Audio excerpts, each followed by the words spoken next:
Welcome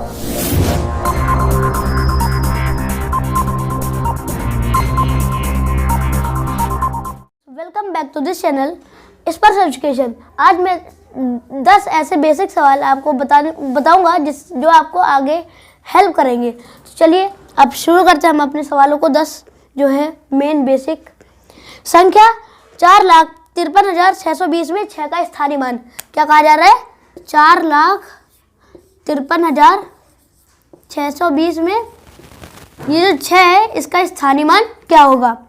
तो स्थानीय मान निकालने के लिए पहले हम सबसे पहले 6 लिखेंगे, फिर अब गुणित 1। अब उसके आगे की जितनी संख्या है, 1 और 2 संख्या है, टोटल 2 संख्या है, तो अब हम 1 के आगे 2 शून्य बढ़ा देंगे। अब 6 का गुणा कर लेंगे।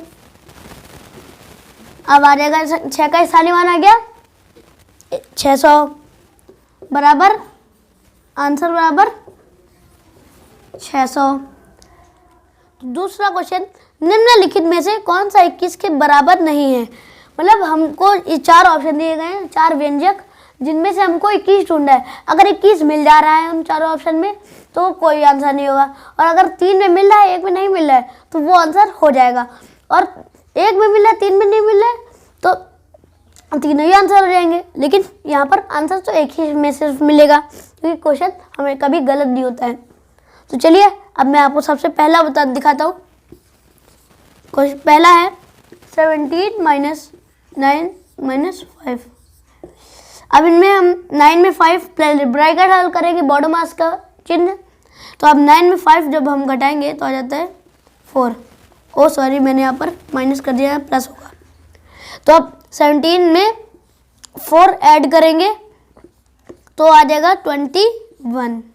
मतलब इसमें आ रहा है, ये तो हो नहीं सकता है। अब दूसरा ऑप्शन की ओर चलते हैं। दूसरा ऑप्शन है ब्रैकेट 14 - 8 ब्रैकेट बंद प्लस 15। अब सेकेंड ऑप्शन ये है, तो अब इसमें देखते हैं। सबसे पहले ब्रैकेट डाल किया तो 6 + 15 = 21। इसमें भी 21 आ रहा है, मतलब ये भी नहीं हो सकता है। हमारे 2 ऑप्शन तो बेकार चले गए। अब तीसरा और चौथा बचा है कि अब इन्हीं दोनों में से कोई एक आंसर है। एक्चुअली फ्रेंड्स, वो मेरा छोटा भाई है, वो आवाज़ करता है थोड़ी। तो अब चौथा क्वेश्चन में तीसरा ऑप्शन बताने जा रहा हूँ। तीसरा ऑप्शन क्या है? तीसरा ऑप्शन है -12 - 12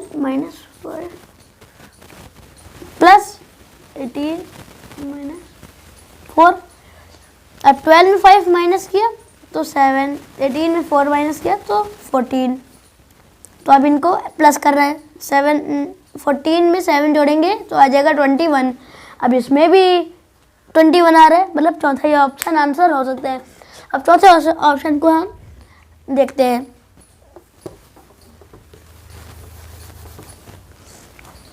चौथा ऑप्शन है ब्रैकेट 14 - 8 प्लस 9 - 6। अब 14 में 6 8 माइनस तो 6 प्लस 9 में 6 तो 3। 6 और 9 को ऐड करेंगे तो 9। अब यहाँ पर 21 नहीं आ रहा है, तो हमारा आंसर हो जाएगा ऑप्शन डी, मतलब ये आंसर सही है। तो फ्रेंड्स, आई होप ये आपको क्वेश्चन समझ में आ गया होगा। तो चलिए अपने अगले क्वेश्चन की ओर बढ़ते हैं। हमारा अगला क्वेश्चन है, निम्नलिखित में से कौन सा परिणाम एक से अधिक मान प्रदर्शित करता है? मतलब किस व्यंजक में 1 से ज़्यादा आता है? तो देखते हैं। तो पहला ऑप्शन है 1/3 + 1/5। तो अब हम लोग, ये कौन सा है? ऐड है, ये ऐड है। तो चलिए अब हम कर रहे हैं। सबसे पहले हम नीचे की भिन्नों का गुणनफल या लासा निकालेंगे। तो दोनों ही अभाज्य संख्या है, तो अब इनका गुणनफल कर लेंगे, क्योंकि अभाज्य संख्या का गुणनफल ही उनका लासा होता है। तो इनका लासा आएगा 15।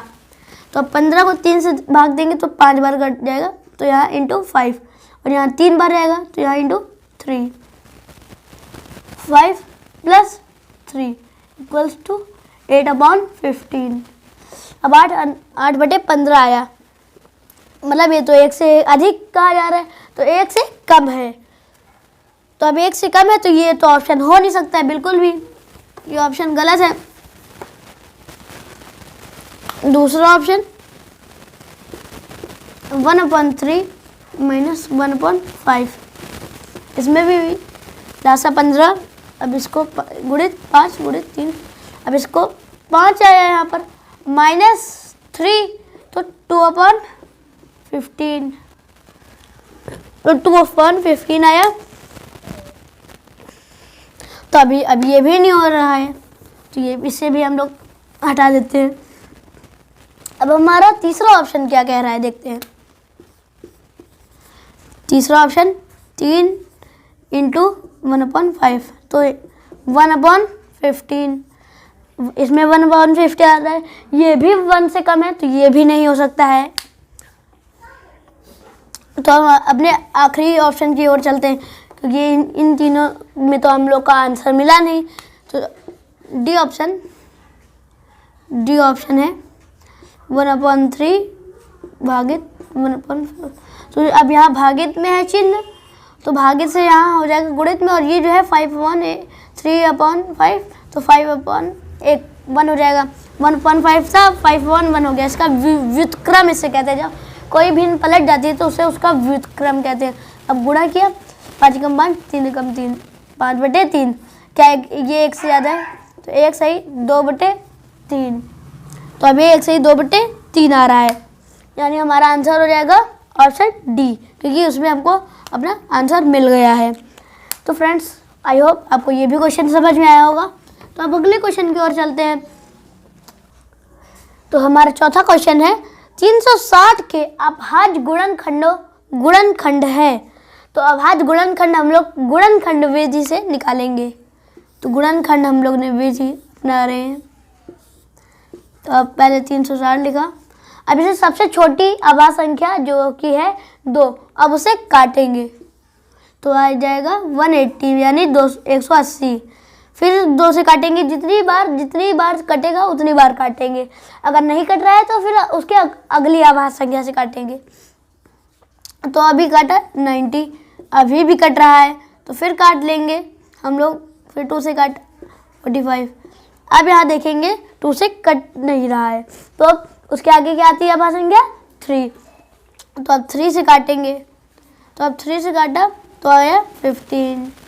अभी भी ये 3 से कट रहा है तो फिर 3 से काट लेंगे, तो 3 से काटा आया यहाँ 5। अभी 3 से नहीं कट रहा है तो 3 के आगे 5 से अभी कट रहा है, तो 1 बार गया। जब तक हम लोग का नीचे 1 नहीं आ जाता तब तक हम लोग काटना नहीं रोकते हैं। तो अब 1 आ गया, तो हमारा आंसर हो जाएगा 2 × 2 × 2 × 3 × 3 × 5। अगर यहाँ पर गुणनखंडों की संख्या पूछी जाती तो इन सबको गिन के बता देते। वैसे अभाज्य गुणनखंडों की संख्या पूछी नहीं जाती है, गुणनखंडों की संख्या पूछी जाती है। ठीक है, आई होप, आशा करता हूँ आपको ये समझ में आया होगा।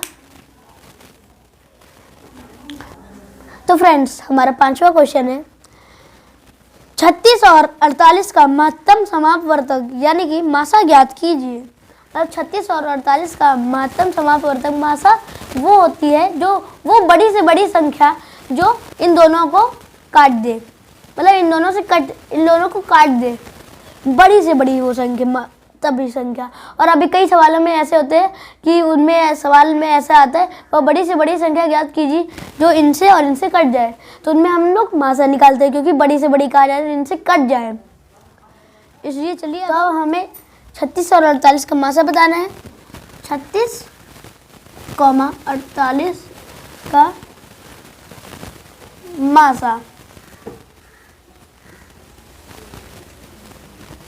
का मासा कहा जा रहा है, तो अब भाग विधि द्वारा हम निकालेंगे मासा सबसे पहले। तो यहाँ देखिए कि छोटी संख्या कौन सी है, तो छोटी है 36। अब इसे 48 से भाग देंगे, 48 को इससे, तो आप देखेंगे 36 को 2 बार ले जाएंगे तो 48 से 1 बार ज़्यादा रहेगा, तो 1 बार ले जाएंगे, तो 1 बार गया तो घटाएंगे अब, तो आ जाएगा 12। मतलब 36 और 48 को हमारा घटाने में आया 12। अब 12 है, अब 36 को यहाँ ले आएंगे, 12 से फिर भाग देंगे। अब यही होती है हमारी मासा विधि। 3 बार रहेगा 36, और मासा वो बड़ी से बड़ी संख्या होती है जो इन दोनों को काट दे। बराबर आया हमारा पूरा जब कट जाए तब हमारा आंसर आ जाता है, जो जिससे आखिरी में भाग दिया था। तो हमारा आखिरी में आ गया 12। मतलब 12 ही वो बड़ी से बड़ी संख्या है जो 36 और 48 को काट देगी। आशा करता हूँ आपको भी क्वेश्चन समझ में आया होगा। तो फ्रेंड्स, अब हम लोग का छठा क्वेश्चन आ चुका है, और हम लोग का छठा क्वेश्चन है ब्रैकेट 1 धन 1/10 धन 1/100 धन 1/1000 धन 1/10,000। तो पहले हम लोग यहाँ क्वेश्चन लिखेंगे। 1/1 धन 1/10 धन 1/100 धन 1/1000 धन 1/10,000। तो अब हम लोग को यहाँ पर इनको जोड़ने पे दशमलव में क्या आएगा, दशमलव के रूप में सरल कीजिए। तो पहले ही हम इन लोग को दशमलव में बदल देते। एक तो पूरा है, इसमें दशमलव में बदलने की ज़रूरत है नहीं। तो धन 0.1 धन 0.01, जब इसको दशमलव में बदलेंगे तो इतना आएगा, क्योंकि जब 2 शून्य हटेंगे तो इसमें 2 अंक पहले दशमलव लगेगा। तो 2 अंक है नहीं, तो ये इसके आगे 0 बचा के दशमलव लगा देंगे। फिर धन, अब यहाँ पर 3 अंक है, 3 अंक तो दशमलव, 1 ही अंक है तो 2 शून्य बढ़ाएंगे पहले, फिर ये लिख देंगे। तो ऐसे ये दशमलव में हो गया धन। अब यहाँ 4 है तो दशमलव के आगे 3 शून्य फिर 1 अंक। अब ये हो गया दशमलव में निरूपित। अब हमें इनको जोड़ना है। तो जब हम जोड़ेंगे तो 1 दशमलव, क्योंकि 1 तो पूरा था, यहाँ 1 आ जाएगा, फिर इसमें ये 1, फिर ये 1। आप लोग को ऐसे जोड़ना आना चाहिए, नहीं तो हम लोग ऐसे जोड़ते हैं 1 धन, इसके नीचे लिख के। तो ऐसे हम लोग को नहीं जोड़ना चाहिए। वो वैसे जल्दी हम लोग ऐसे जोड़ सकते हैं। तो ऐसे हम लोग ने जब जोड़ा तो हम लोग का ये आ रहा है 1.1111। तो आई होप आपको ये क्वेश्चन समझ में आया होगा। तो चलिए नेक्स्ट क्वेश्चन की ओर चलते हैं, और हमारा अब अगला क्वेश्चन आ रहा है 7वां क्वेश्चन, जो कि है 7वां क्वेश्चन है हम लोग का 3,450 को ग्राम को के बराबर है। मतलब ग्राम को किलोग्राम और ग्राम में बदलना है। तो कितना है 3,450 ग्राम। ग्राम को हम जी में निरूपित करते हैं, और किलोग्राम को केजी में। आप लोगों ने देखा होगा कई जगह केजी लिखा होता है और जी लिखा होता है। तो फिर अब 1 किलोग्राम में कितने ग्राम होते हैं 1000। तो अब हम लोग 1000 से भाग देंगे। अब हम जब 1000 से 3,450 ग्राम को भाग दिया हम लोगों ने, तो 3 बार जाएगा। मतलब 3 की ग्रा तो पूरे है, और जितना शेष बचेगा उतने ग्राम होंगे। और 450 शेष बच रहा है तो 450 जी यानी ग्राम। तो हमारा आंसर बराबर 3 kg यानी 3 किलोग्राम और 450 ग्राम, ये हम लोग का आंसर है। आई होप आपको ये क्वेश्चन समझ में आया होगा। तो चलिए अगले क्वेश्चन की ओर चलते हैं। तो हमारा अगला क्वेश्चन है 8वां क्वेश्चन, जो कि 36 किलोमीटर प्रति घंटा को मीटर प्रति सेकंड में बदलें, परिवर्तित कीजिए। 36 किलोमीटर प्रति घंटा को प्रति किलोमीटर को हम लोग ऐसे निरूपित करते हैं, प्रति घंटा को प्रति को ऐसे, और घंटा को ऐसे, प्रति घंटा को मीटर प्रति सेकंड में। अब मैं आपको बता दूं, किलोमीटर प्रति घंटा को मीटर प्रति सेकंड में बदलने के लिए 1000/3600 से गुणा करेंगे, या फिर उनको सरल करके 5/18 से गुणा करेंगे। 5/18 से गुणा किया हम लोगों ने। तो अब आप देख सकते हैं 18 और ये 36 कट रहा है। 36 18 कम 18 दूनी 36, 5 दूनी 10, तो 10 मीटर प्रति सेकंड। मीटर को एम में निरूपित और एस को सेकंड में। तो आशा करता हूँ आई होप आपको ये क्वेश्चन समझ में आ गया होगा, क्योंकि 10 मीटर प्रति सेकंड है, 36 36 किलोमीटर प्रति घंटा के बराबर। तो अब ये आंसर ऑप्शन में भी है, तो आंसर बराबर 10 मीटर प्रति सेकेंड। तो अब अगला क्वेश्चन आप देख सकते हैं, 9वां क्वेश्चन आपकी स्क्रीन पे होगा। संख्या 9वां क्वेश्चन है, संख्या 47,65,987 को निकटतम 10,000 तक निरूपित करिए। मतलब 10,000 का निकटतम इसका 47,65,987 को 10,000 तक निरूपित करें। तो 10,000वां कौन सा पद है? इकाई, दहाई, सैकड़ा, हजार, 10,000। तो ये 10,000वां पद है। अब इसके आगे वाला देखेंगे, ये 1,000वां है। अगर आगे वाला 5 है या उससे ज़्यादा है तो यहाँ इसमें 1 जुड़ जाता है, और अगर 5 है या उससे कम, नहीं 5 से कम है तो इस वही रहता है ये। और इसके आगे जितने की संख्या है वो 0 में बदल जाती हैं। तो ये 5 है, मतलब 5 और 5 से ज़्यादा होना है तो 1 जुड़ जाएगा। तो 7, 6 में 1 जुड़ा, 7, 7, 7, 4। अब इतना आ गया हमारा 10,000 तक का निकटतम, और हमारे ऑप्शन में भी दे रहा है। मतलब हमारा आंसर बराबर 4, 7, इतना हम लोग का आंसर है 10,000 में निरूपित करने पर। तो सॉरी, मैंने एक साथ ज़्यादा लगा दिया। इतना हम लोग का आंसर है। तो अब 10वें क्वेश्चन की ओर बढ़ते हैं। 10वां क्वेश्चन है, सरलीकरण है। 9 धन 12 भागित 6 ऋण 3 गुणित 2 किसके बराबर है? 9 धन 12 भागित 6 ऋण 3 गुणित 2 किसके बराबर है? तो हम लोग इसमें बॉडो मास का तरीका लगाएंगे। तो बॉडो मास में सबसे पहले ब्रैकेट हल करते हैं, फिर का को हल करते हैं यानी ऑफ, उसके बाद भाग यानी डिवाइड को हल करते हैं, बी और डी। डिवाइड मतलब भाग को हल किया तो आ जाएगा 2, 6 दूनी 12, 2 आ गया। ऋण 3 गुणित 2।